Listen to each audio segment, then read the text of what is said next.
everyone, my name is Amanda Pfeiffer and I am an Education Coordinator at the Canadian Light Source.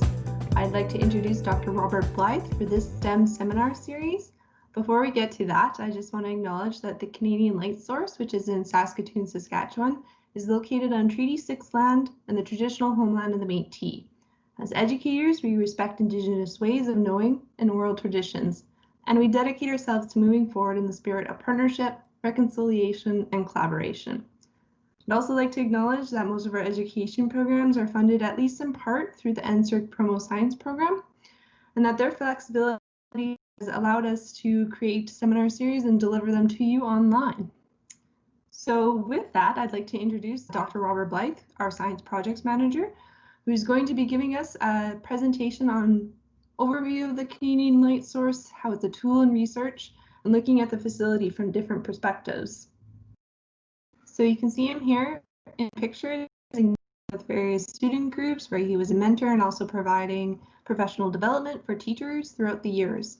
And with that, I'll provide a little backstory to Dr. Robert Blyth. So Rob grew up on British military bases and obtained a PhD from the University of Liverpool. In 1988, he conducted his first synchrotron experiment and has since worked at major science facilities in the United Kingdom, the United States, Austria, and Italy.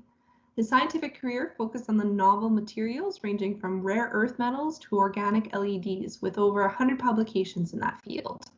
In 2006, he moved to Canada as a Beamline scientist at the Canadian Light Source, finally moving into management in 2009. Today, Dr. Robert Blyth is the Science Projects Manager with responsibility for upgrades and additions to the experimental facilities, as well as managing our education programs.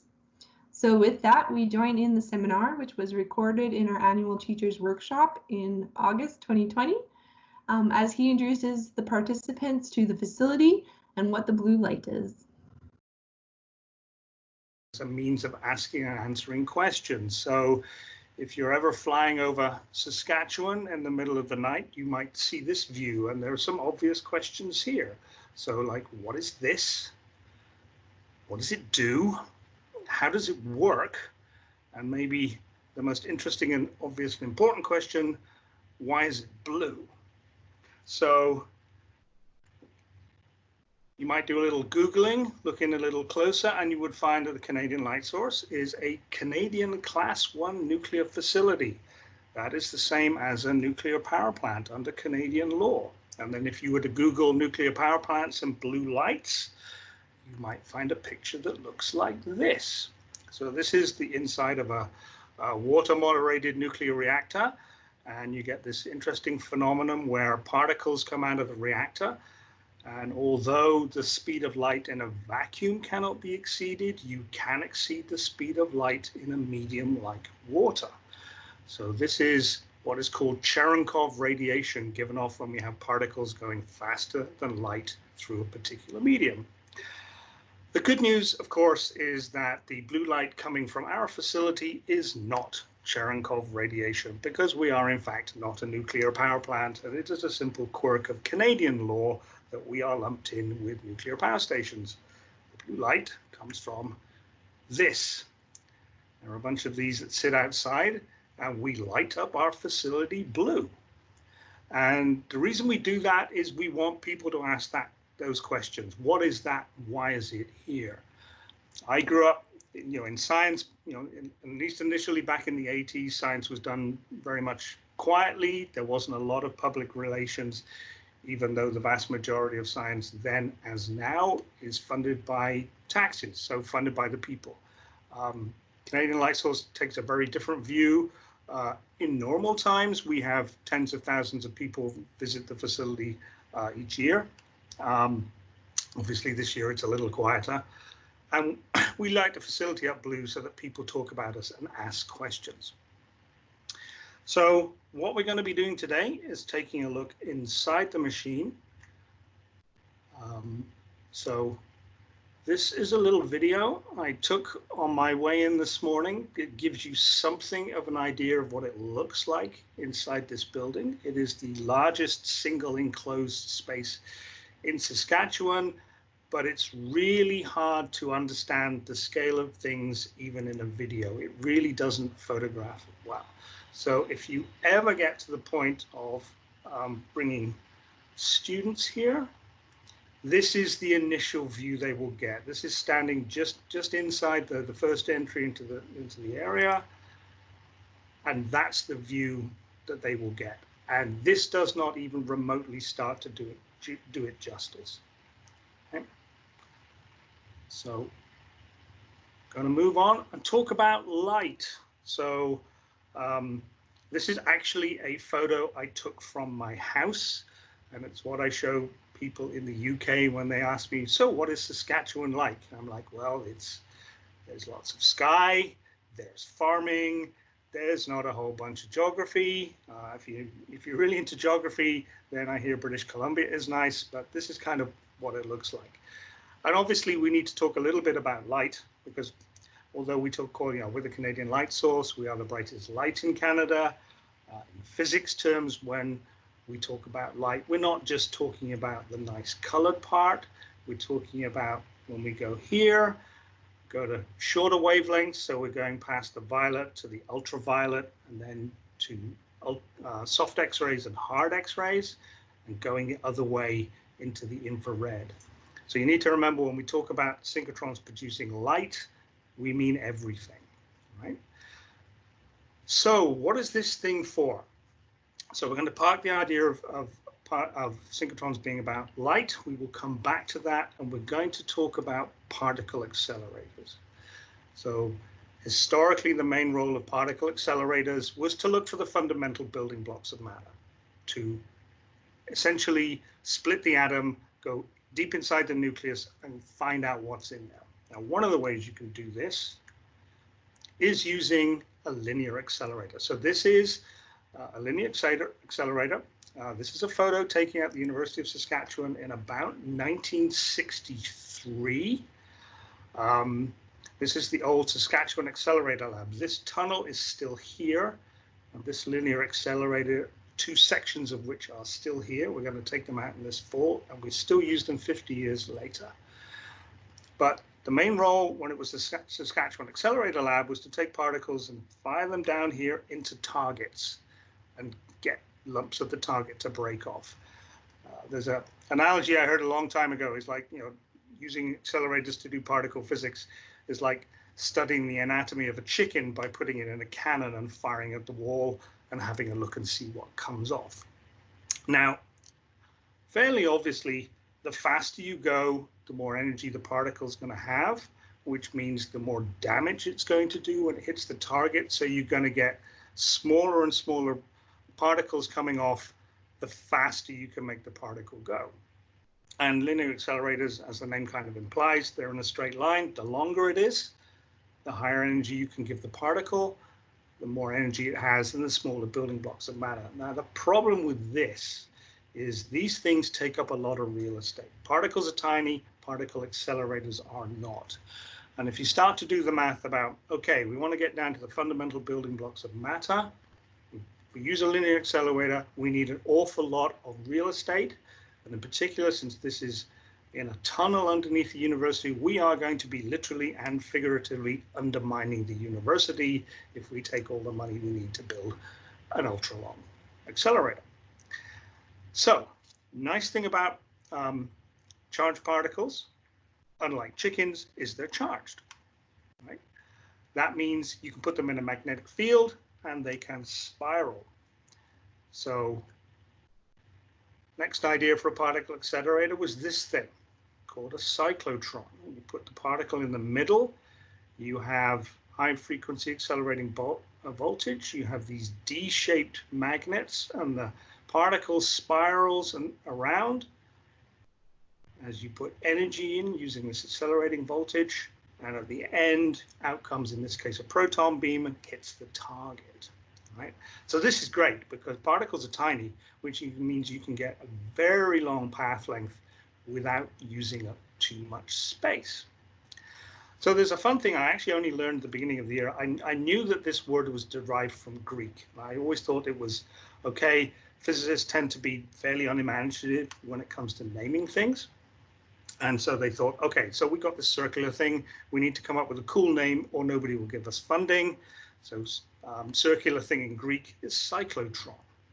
Now, the reason is that the accelerator lab in Berkeley in California, where this thing was invented, they were good friends with the classical studies department.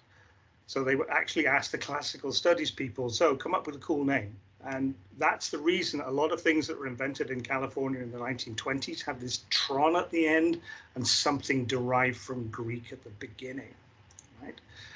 So you can make these things long path length, and they don't have to be very big, okay? So this is, I think it's a replica, but it is the very first cyclotron. And if you are so inclined and it seems safe to do so, you can go and visit it because it's in the Smithsonian, Washington, D.C. in the United States. And an idea of the scale is this is life size. It's a replica. But that is me, that is my arm in the background taking this photo. It's not quite small enough to fit in the palm of your hand, but it's small. So that's really good. We're stopping with, at least temporarily, the real estate problem, right? So obviously you can make them bigger. This isn't a great photo, but it happens to be the cyclotron they have at University of Saskatchewan. And if I remember, when I show you an aerial photograph of the facility later, I will point out the building it's in. So here's the scale. Obviously, there's a couple of people working on it. This was taken during installation. They are not used for fundamental particle physics anymore. They're very good for doing basic nuclear physics, for making isotopes. So they are still a very useful scientific tool. But obviously, this one is not that big. And then comes the question, well, how big a cyclotron can you actually build? And the answer is this. So this is inside the world's largest cyclotron, and for scale, there's somebody in a clean suit here. So this is somewhat bigger than the Saskatchewan cyclotron, but you might be surprised to hear, this is also in Canada. This is in Vancouver. It's at a laboratory called Triumph, which is on the University of British Columbia campus. Largest cyclotron in the world, something like between 16 and 19 meters in diameter. Because now when you're trying to build a big machine, you're limited by how big can you build a single magnet. This thing was actually built by a shipbuilding company. It's not an accident, it's in Vancouver.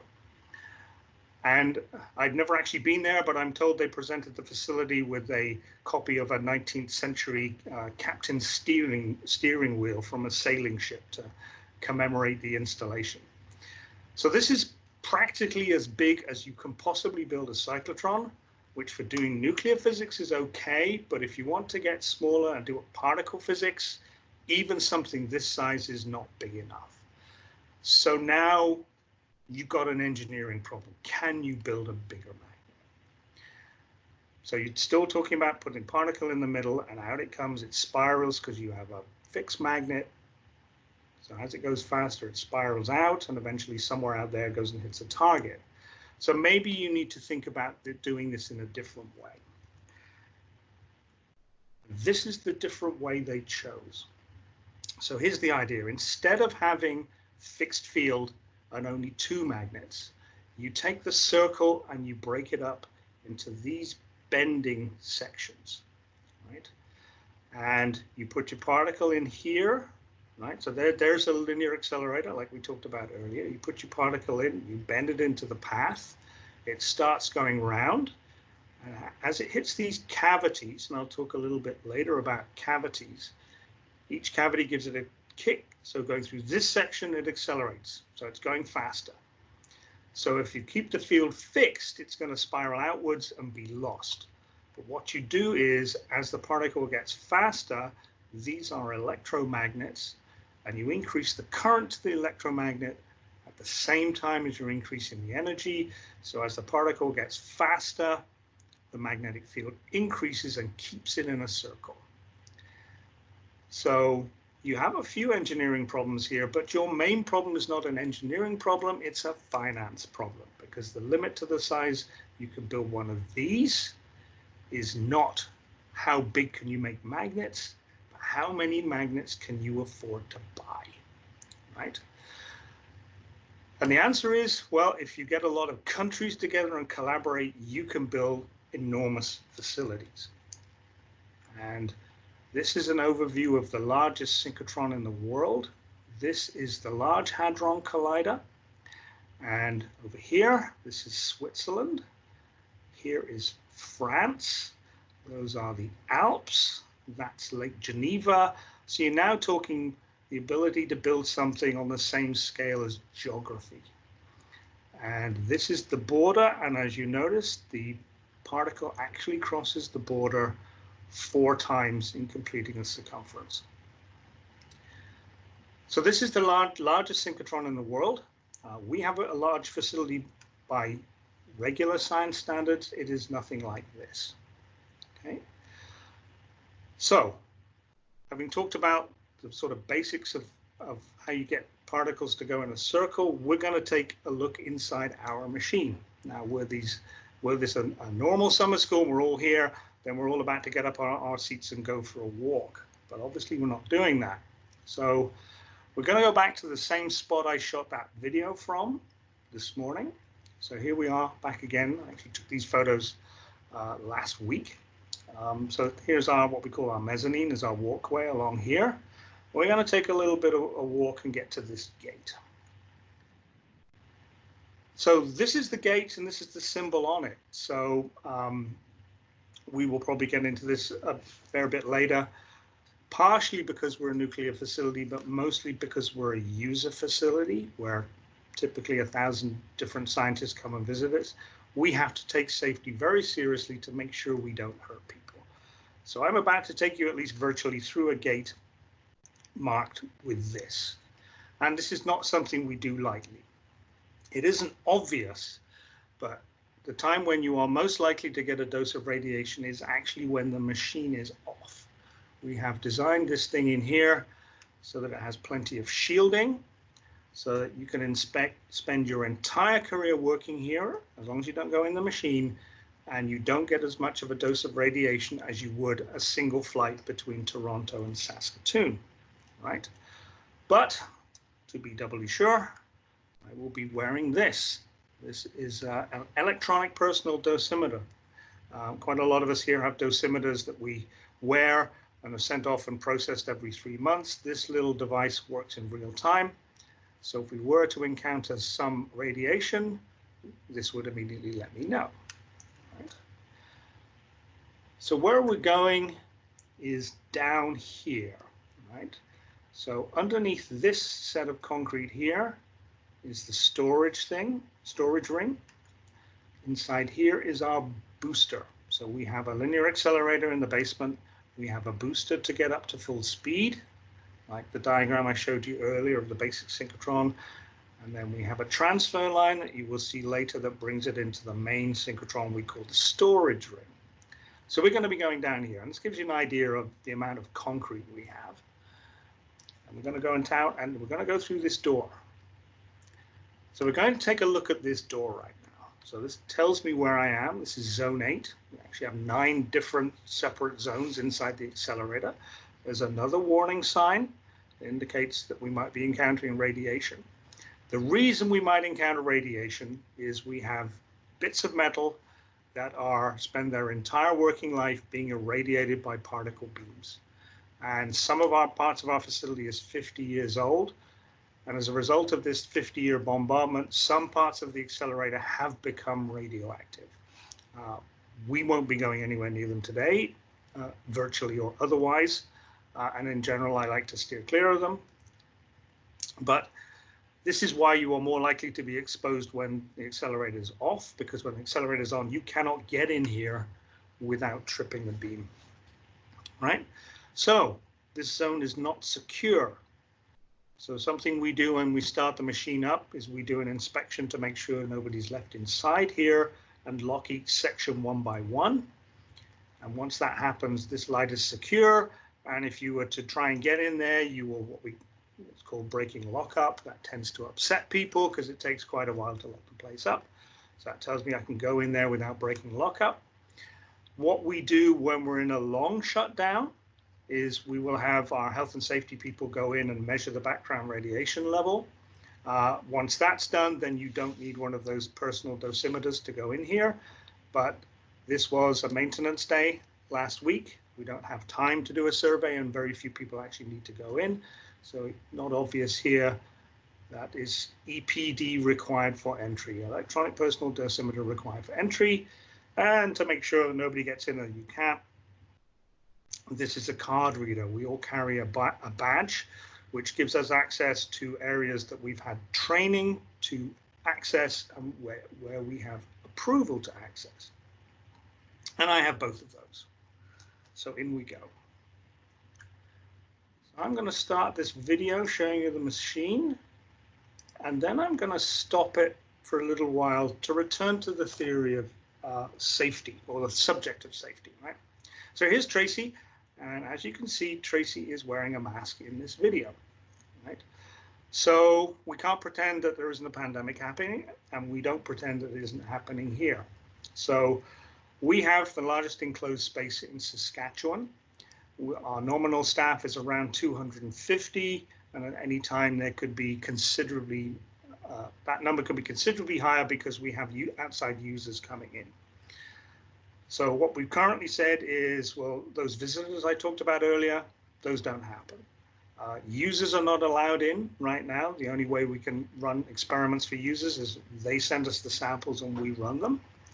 We are limited to a maximum at any time of 75 people. That number is very carefully tracked at the one entry point we still have open.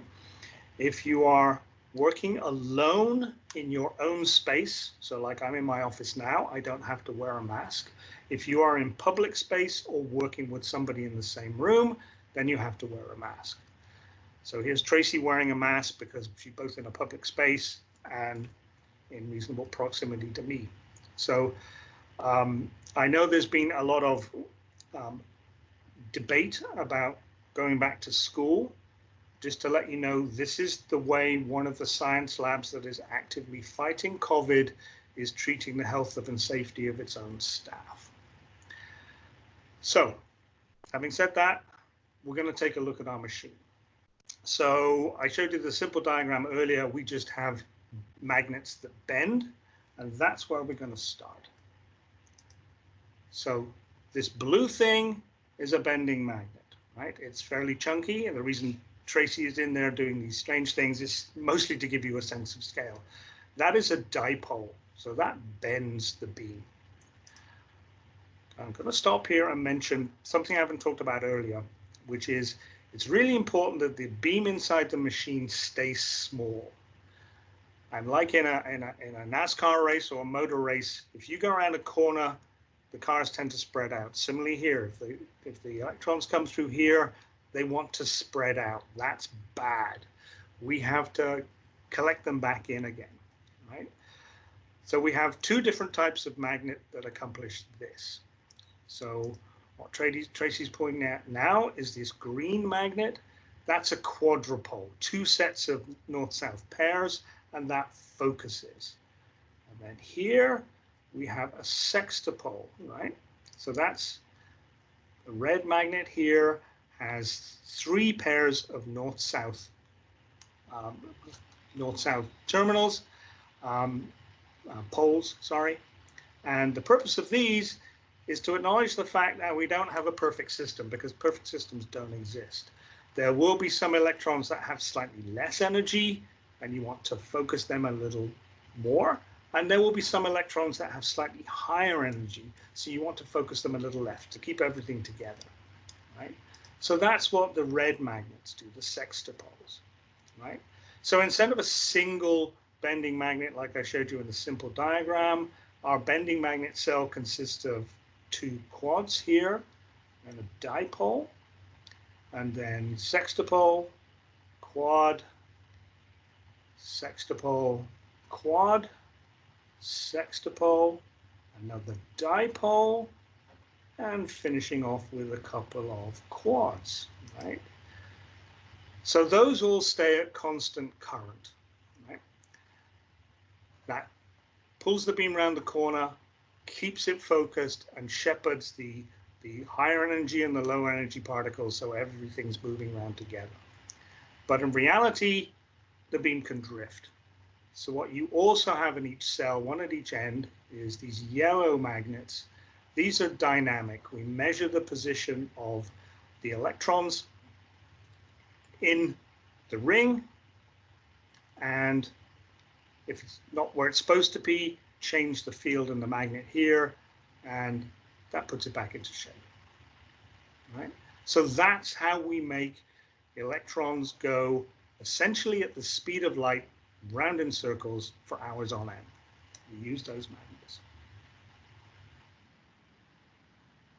Right, so here's another video. So we have our booster synchrotron gets up to full speed.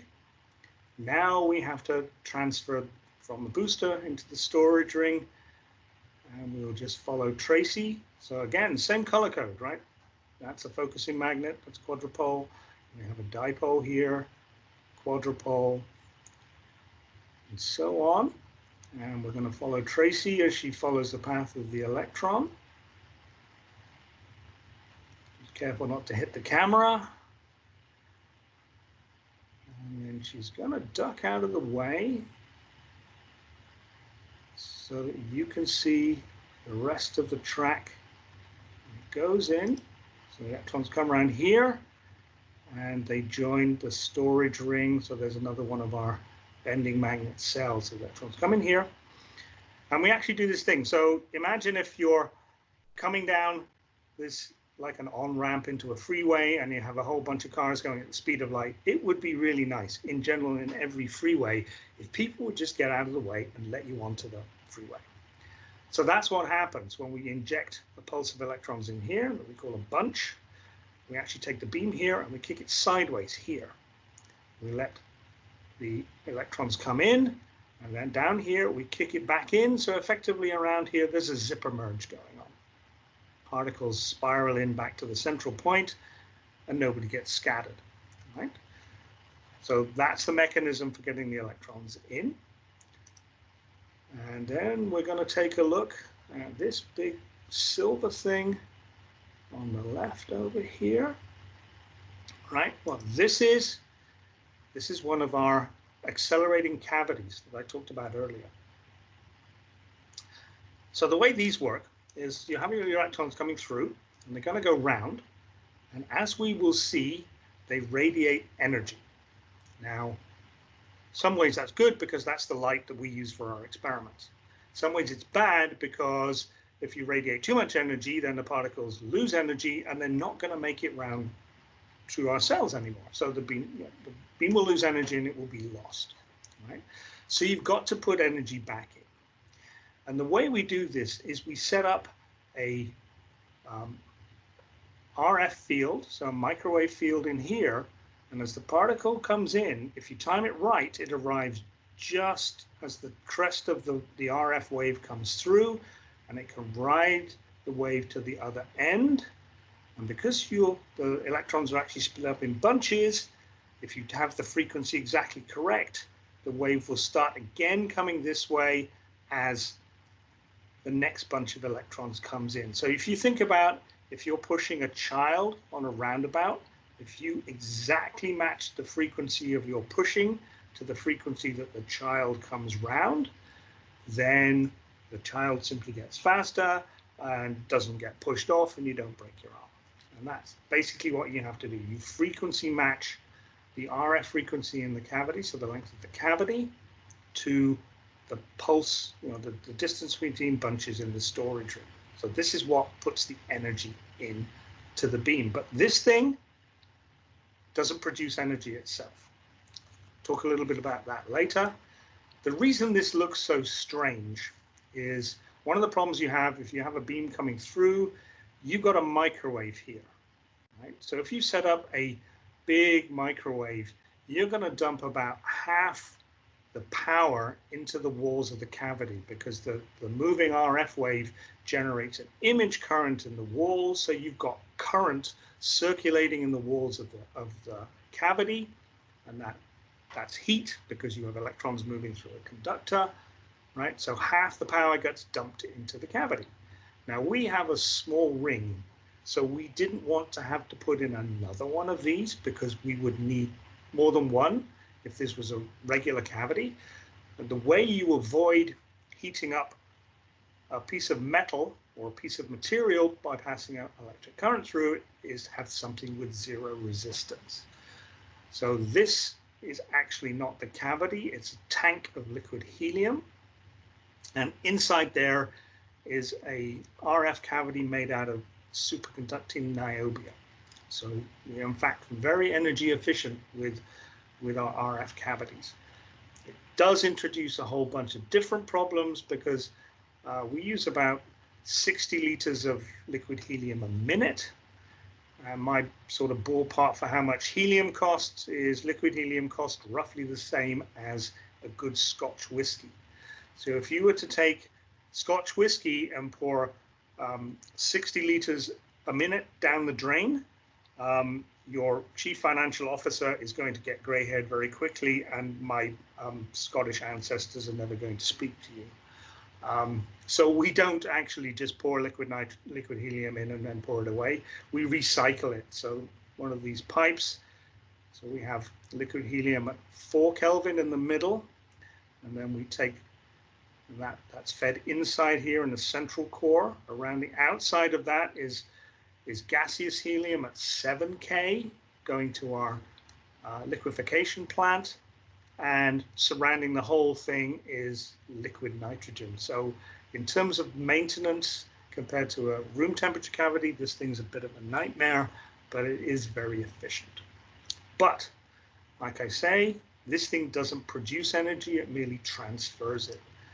So what we actually have, if we take a look down, we can see there is this black waveguide here, goes into the cavity, crosses the walkway, and goes out into the central area where we actually generate RF.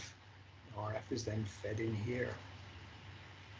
So that's how we keep the electrons going in a circle. Keep putting the energy back in that we're radiating outwards. Right? So you're making electrons go in a circle at the speed of light in a magnetic field. And back in the early days of synchrotrons being used, they ran into a problem. And the problem is this. So you see the arrow, this is 1947. I think this is the General Electric. So back in the day, big American corporations had basic research wings. It even lasted up until the 1990s, but in 1947, General Electric built themselves a synchrotron. And back in those days, it was very difficult to fabricate high vacuum tubes out of metal, so they used glass. And they noticed something that had been predicted but not really thought about too much, was as they have their particles accelerating in the glass, they're getting light coming out. Right? Now for them, they're interested in particle physics. This is a problem, and it's a problem for the reason I just talked about, which is this is radiating energy out of the machine. And the smaller your machine you have, the more the interaction you have with the magnetic field and the particles, so the more light you get out. So if you have a small machine, you get a lot of light. And that's bad news. One of the reasons the Large Hadron Collider is so big is that the bending magnets can be very gentle curves, so they absolutely minimize the amount of light produced. In fact, they get almost nothing at the Large Hadron Collider. So you can get light out of these things, which, if you go back to our original idea that light in science terms is more than just the visible part, suddenly you're producing something that people use for their experiments. Infrared, ultraviolet, and even X-rays if you had a large enough machine. This machine is too small, will not produce X-rays. Right? So that's great if you're interested in using light for experiments. Bad news if you're interested in using the machines for particle physics, because you're wasting all this energy. So let's take a closer look at this light. So this is 1947, and although color photography had been invented, nobody thought to use it at this point. So here's a more recent shot. This is Synchrotron Radiation. This was taken at the British Synchrotron at a now closed facility called the Synchrotron Radiation Source. And this is not actually looking into the machine itself. Somewhere over here is the beamline, and the light is coming in, and it's actually hitting a crystal of terbium. It's a single crystal, so it's very, very flat, so it's highly reflective. This was a single crystal being studied, whose electronic structure was being studied, and this was actually when the scientists were aligning to make sure that the beam was actually hitting the sample. Right? So this is the visible part of the spectrum. And the reason I happen to know this in particular detail is I took this photo. This was part of my PhD working on terbium back in 1990. I have absolutely no idea how, but if you Google synchrotron light source, this is the photo you will find on Wikipedia. I have absolutely no idea how it got there, right? But you will notice, first of all, it's very bright. And secondly, that it's kind of blue. And this is where the color photography actually matters. So if we now look at what is actually coming out of a bending magnet at a synchrotron, well, overshot there, right? So first thing to notice, right, this is photon energy. So energy goes this way, wavelength goes this way, right? And this is also a log scale. This is basically how, I have no idea what just happened. I'll close that window. So this is a logarithmic scale, and so is this. So the thing to notice is you have this shape here, and bear in mind the log scale tends to flatten this out. So this is the visible part of the spectrum. It tends to be more blue than red, which is why the visible part looks bluish. But the vast majority of the photons coming off a bending magnet or synchrotron are not visible. There's infrared, there's UV, and there's X-ray, right? And in terms of power, this part is where the power is. There's an energy roughly here called the critical energy, and half the power is above the critical energy, because remember, this is a log scale. Right? And the exact shape of this curve, where it bends over, depends on the energy of the machine. Right? So this is a fairly low energy machine. Our critical energy is about just under 8,000 volts, so 8 kilovolts, so about here, right? So that's what comes out of a bending magnet, right? So you remember we have bending magnets and we have those straight sections in between. What people realized back in the 1980s is you can actually use these straight sections to make light as well. And in this video, we're going to look at the devices that do that. So these things are called undulators. And if you look inside an undulator, right? So this is the pipe where the electrons are coming through. Obviously, from an engineering point of view, it's a lot easier to make a pipe with a circular cross section. But if you're going to take banks of flat magnets and close them in, then you have to figure out how to make flat vacuum tubes for electrons to travel through. So electrons traveling through here, and all these are magnets. So alternating north-south and alternating north-south here. So what you actually find is the electrons come in and they start going from side to side, undulating with a period determined by the period of these magnets. And when that happens, at the apex of every turn, well, now we've reproduced the situation inside a bending magnet. We have our charged particle accelerating around the corner in a magnetic field. So you get photons coming off, but they come off in the same direction as the beam pipe, not the searchlight effect you get from a bending magnet. And instead of getting a broad spectrum, you get a very, very narrow, very intense peak. In this case, somewhere in the soft XA around 1 kilovolt or so. But that only gives you one energy. And obviously, for a lot of experiments, you need more than one energy. You need a continuum. So the way you do that is you take these magnets and you make the field either stronger, so that it's a tighter turn, or weaker, so it's a more gentle turn, and that changes the energy of the photons that come out. So one of the parameters we'll show you later is what is the gap between these banks of magnets, right? So this periodicity is optimized for reasonably high energy soft X-rays, right?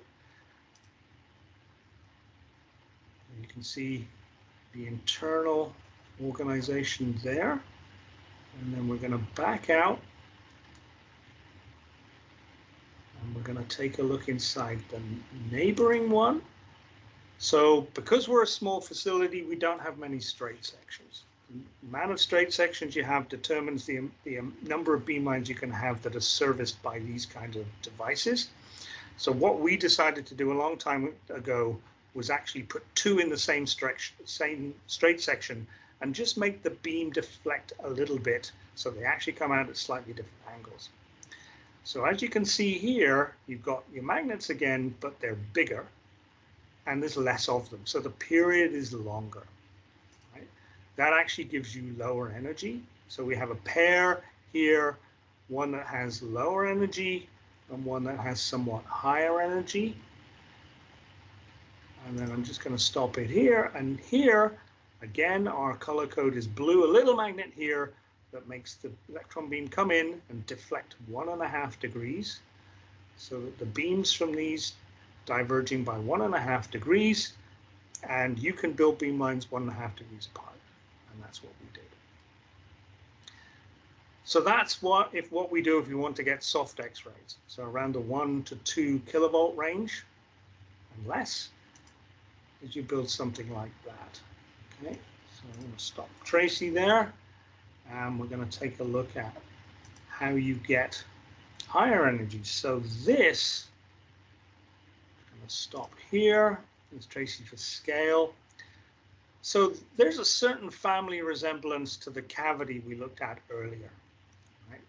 And that's not an accident, because this is also sitting in a tank of liquid helium. If we want to get higher magnetic fields to give us higher energy, then it becomes very difficult to use permanent magnets. You can't get a strong enough field, and the engineering difficulties of permanent magnets are huge, because you think if you were to take those magnets and move them even closer together, then the forces acting on them make designing something for precision alignment very difficult.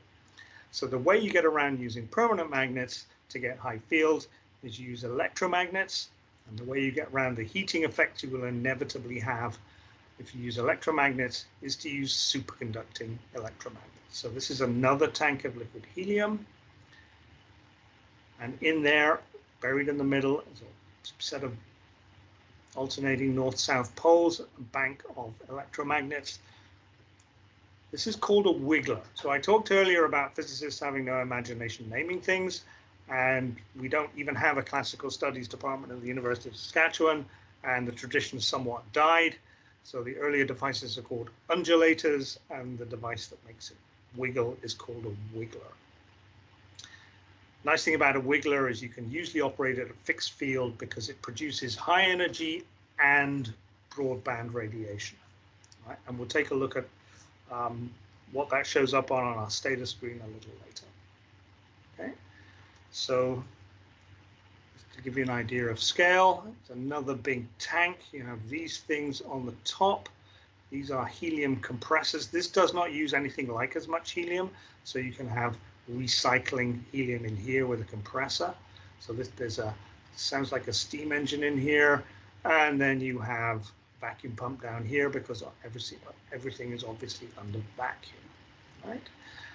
And then sometimes we do change the field here, and that moves the beam. So these look like they're a kludge job that have been retrofitted. That's because they're a kludge job that's been retrofitted. I think that's even a cable tie there. Anyway, these, when you change the field, it changes the beam. This puts a correction in to put it back where it was. So we've seen electrons go in a circle. We've seen how we achieve that. We've seen that they produce light. And this you can find on our website. If you go to www.lightsource.ca, there's a dynamic version of this on our website. I wasn't going to attempt to do anything dynamic today, since you noticed I'm not the greatest with IT, but I wanted to show you some things. If you work at a synchrotron, this thing rules your life. So the first thing to notice is, well, we have electrons going in a circle. That's an electric current, so we can measure the current. And this was Friday afternoon last week. We have 147 milliamps going in a circle. And this yellow trace shows you, the history of the last 24 hours. So 8 o'clock, looks like injection was actually delayed. Normally we do injections at 8 o'clock and put more electrons in, and then the beam starts to decay. It does that for a couple of reasons. One is, although it's a vacuum tube, there is no such thing as a perfect vacuum. So if an electron hits a molecule, it's gone from the beam, so the beam reduces. And sometimes electrons hit each other. It's called two-check scattering. Right? So as time goes by, electrons hit each other and are lost to the beam. Electrons hit gas molecules and are lost to the beam. So you see this decay with time. And typically on a good day, and this was not a good day, we put in electrons in 3 times a day, let it decay, and back it comes. So one of the important parameters is how fast is it decaying, and then we use this 1/e lifetime, which changes with time. Obviously, as there's less and less electrons in the beam, there's less chance of an electron hitting another electron. So the 1/e lifetime tends to improve as we get to lower and lower currents. Right?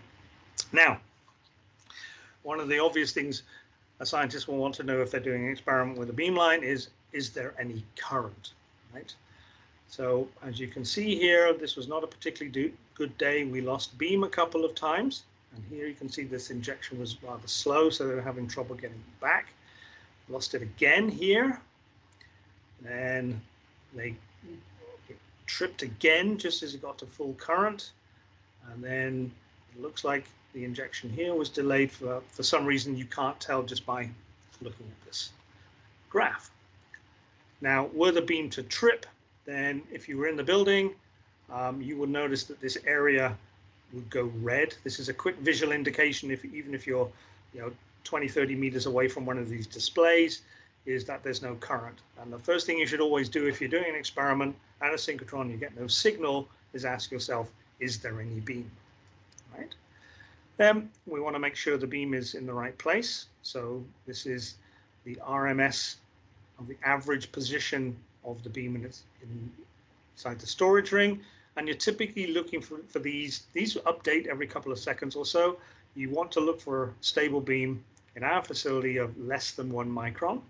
So in terms of stability, it was pretty good on Friday, at least when the beam was in.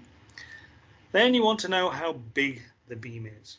Right? So we have an X-ray camera pointing down a simple beamline called XSR, X-ray Synchrotron Radiation. And we measure the vertical and horizontal beam size at that camera. So this is not how big the beam is, the electron beam in the storage ring. This is how big the photon beam is when it's hitting a camera about 10 meters away from the beam. And what you're typically looking for is for this to be about 400 and this to be about 1,000. So that's typical for us. Friday, it was actually quite small. This is due to the focusing effect of our insertion devices, right? So here's all our insertion devices. They also focus the beam, and right now we don't have a way of defocusing it when that happens. That's going to happen in our fall outage this year. So in particular, here is a couple of things. So for the devices that are banks of magnets not sitting in liquid helium, the number here is simply the gap between the 2 banks.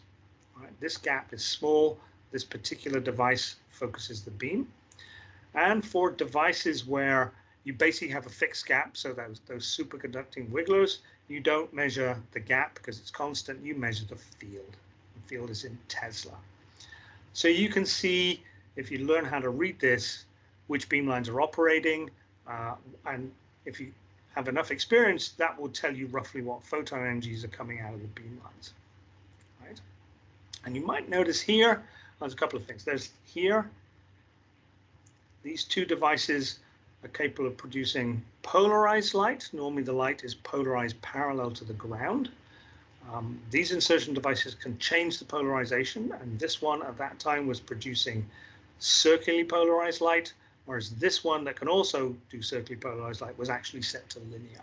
So we have a visual indication of what kind of light is being produced. And down here, there's an NA. So this is the undulator from our protein crystallography beamline.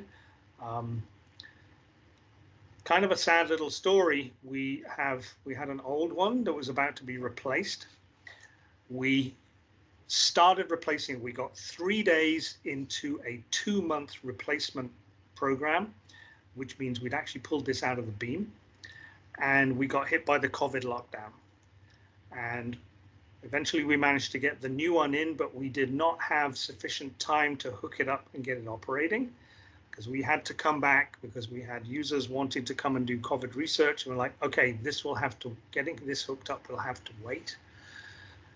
So it's not hooked up, which means we can't read its gap. I know it was manually set to fully open, so it didn't perturb the beam. And then you have the ability of the operators in the control room to send messages such as, well, here's the next injection and how long you've got till it happens. Like a casino, it's quite easy to lose track of time inside a synchrotron. And this is a generic message that says, actually that hasn't been updated since the morning, that beam is available and injection was complete with the shutters open. Okay, so that's how we make electrons go in a circle. That's what happens when we do. Here's how to read the status screen. And before I go, then I'm going to talk a little bit about beamlines, because back in the early days of synchrotron radiation, when synchrotrons were almost entirely being used for particle physics, in fact, all were being used for particle physics, I can imagine there was conversation between a particle physicist complaining to a solid state physicist about the amount of X-rays that were being produced by his machine, which meant, and back in the days, it all would have been he. Fortunately, things are a little different now. All this energy is being wasted. Can't put it into the particle beam because it's being wasted producing X-rays. And the solid state physicist would have said, I bet you have higher intensity X-rays than I can make in the lab. Can I come and use them? And eventually somebody said yes. So this is a very old picture taken at the same facility as that facility where I took the color photo of synchrotron radiation. This is one of the very first beamlines. So you can see here's the bending magnets here. There's really no focusing. They weren't terribly concerned about having a small beam back then, right? And a beamline is just, here's a bending magnet, a pipe coming off perpendicular through the wall into the experimental setup, which was out here. They actually built it outside the shielding wall. They had to build extra shielding around here. And you couldn't actually have anybody in the room while the experiment was happening. It was incredibly successful. So then you got into the situation where the particle physicists want to put the beam in and then smash it into something. And the solid state physicists want the beam to stay in forever so they can have X-rays coming down this tube. And eventually the field diverged. So people started building bigger and bigger accelerators for particle physics, like the Large Hadron Collider, optimized to not produce radiation. And the radiation field, the synchrotron light sources, went to smaller facilities, at least small compared to the large particle facilities, optimized to produce the maximum amount of light, right? So that's one of the first beamlines. This is a map of our facility. So if you look at us on Google Earth, there's the aerial view. So I am here, right? So there's our square hole, and here's our round peg. All the beamlines come off in this direction. And each beamline has a different acronym, and it all stands for something. The beamline you are going to be using is called Ideas. I suggest you do what we do, which is not worry about what these things stand for and just treat them as proper nouns. So whenever we produce anything in French, which is unfortunately not very often, we do not translate these acronyms into French and come up with French acronyms. We use the word Vespers or mid-IR or BNet. So that's the layout of how all these beamlines fit inside this facility. I'm going to talk a little bit in general terms about how a beamline works. I'm going to leave it to David to show you the specifics of an actual working beamline. And there's a diagram I like to use that doesn't tend to work so well with younger people because they're the wrong demographic. And the diagram I like to use is the album cover from Pink Floyd's Dark Side of the Moon. So we have our light coming out of the synchrotron, and that could be at any energy. So sometimes it is truly white light, it has all frequencies. If it's coming out of an undulator, then it will only have one frequency, but you've got to pick the correct one coming out of this device. So obviously with visible light, you can use a prism to split the light up. That doesn't work with X-rays. You will need to use either a diffraction grating or a double crystal. I will leave David to talk about how his beamline does that later. But generally speaking, splitting the light up is good, but you only want one wavelength coming out, one frequency, one color, if you like. And the simple way you do that is block off everything else. Right? So this combination of white light coming in, a way of splitting the light up, and a way of selecting just one wavelength. Now we can go back. This is an old enough device. It has a Greek name. It's a single color maker, a monochromator, generally known as a mono. Then you have this trade-off. If you want to do spectroscopy, you want only one color. You want very narrow spectral bandwidth, but you want high intensity as well. And there's the eternal trade-off. If you go to higher intensity by opening this slit here, you get more light, but you do not get as good spectral resolution, right? And I'm going to show you why spectral resolution is important. So obviously, to have good spectral resolution, you need a small slit, but to now have high intensity, you need high intensity coming in here, right? And that's one of the huge advantages of a synchrotron, is not just the fact that it's broadband, so you can select what you want. It's the fact that it's really high intensity, right? Which means you can get high intensity and a very narrow bandwidth, so you get good resolution. Now, I have a couple of slides that I use to demonstrate why resolution is important. So spectroscopy can be thought of as a fingerprinting technique, and so can fingerprinting. So this is a fingerprint. So if somebody comes and robs your house and this is the only fingerprint, this is the best resolution that the CSI unit can come up with, you're never going to find anybody. You need to improve the resolution, right? So if you do that, you get this medium resolution, still not that great. You might have trouble convincing a jury with this. Prove it a little bit more, you've got a better chance of a conviction. But if you've got something like this, now you're talking. Now you can go, okay, I can identify all these features, and that tells me who this is, this guy. And this kind of dates the age of this slide. So how does that work with spectroscopy? So if you think about that initial fuzzy shot, so this is an X-ray absorption spectrum of a nitrogen compound of some sort. So this is simply, as a function of photon energy coming in, the sample absorbs X-rays. If you know your spectroscopy, you will know that roughly 400 eV is where nitrogen absorbs. But from this, you cannot figure out which compound. You've got to improve the resolution. So improve the resolution. Okay, that's better. Still not good. Now you have a chance of, you could probably convince somebody it was this particular molecule with that. But what you really should aim for is this. And the reason I showed these not particularly good spectra is they're from a paper back in 1989 that's really about benchmarking how good your beamline is. Because the reason this line has been there all this time is the standard benchmark for you have good resolution in your beamline is if this, okay, this peak is higher than this valley. And most people who've commissioned a soft X-ray beamline could draw this in their sleep. It's a nice simple molecule. Okay, you can identify all the features, and that tells you that this is nitrogen, a dimer of nitrogen, right?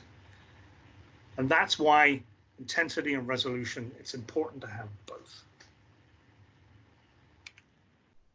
So I'm going to finish with this slide. This is one of the favorite photos I've ever seen taken out of synchrotron. It was taken at our BioXAS beamline.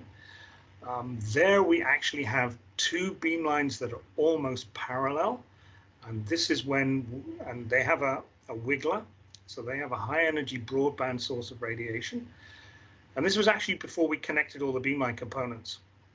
So I should immediately point out, this is inside a steel and lead lined building called a hutch, and you'll be seeing more hutches when David shows you around his beamline. And this picture was taken remotely. So what is actually happening here? Here are X-rays coming out. Obviously X-rays aren't visible. So what is this, right? This is an indication of how much power we have. So you can imagine those of you who have been into hospital with a possibly suspected broken arm. Take a non-random personal example. And if you saw purple flame coming out of the X-ray machine, you'd be like, you know what? It's okay. It doesn't hurt that much. I'm just going to go home, pack it in some ice. It'll be great, right? Because a conventional X-ray machine does not produce that. What this actually is, this is what we just looked at. This is nitrogen absorbing X-rays. And it absorbs the X-rays and it ionizes. So this is a plasma of nitrogen. And when plasma de-excites, it produces light, in this case, purple light. So this is plasma caused by X-rays ionizing nitrogen molecules in the atmosphere. And then you think, well, why didn't I find a better picture? What's this? You know, obviously I have a terrible camera. What's all this, right? So there's only three things that can happen when a photon interacts with matter. The first one is nothing. Maybe nothing happens. The second one is this. This is absorption. The third one is this. This is scattering, right? So this is X-rays coming out, and instead of being absorbed by nitrogen in the path of the X-rays, the X-ray actually bounces off an air molecule, and in this case, hits the camera. So what you're actually seeing here is the camera slowly being destroyed by high energy X-rays bouncing off very small molecules. So that's an idea of the power of light you can get from one of the machines like we have. It is powerful. See, it's tunable using your version of the Pink Floyd album. I mentioned it's polarized. And as a source for spectroscopy, all these are wonderful. Also as a source for imaging.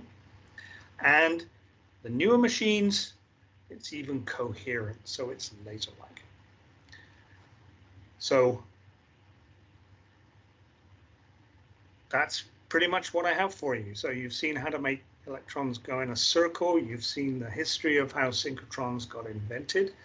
You've seen the way we keep electrons moving in a circle using our magnets. You've seen how we keep the electrons at full energy, even though they're radiating X-rays in particular off by using RF cavities. And you've seen the basics of how a beamline works, and I've given you an idea of the advantages of synchrotron light over everything else. So I'm going to stop sharing my screen.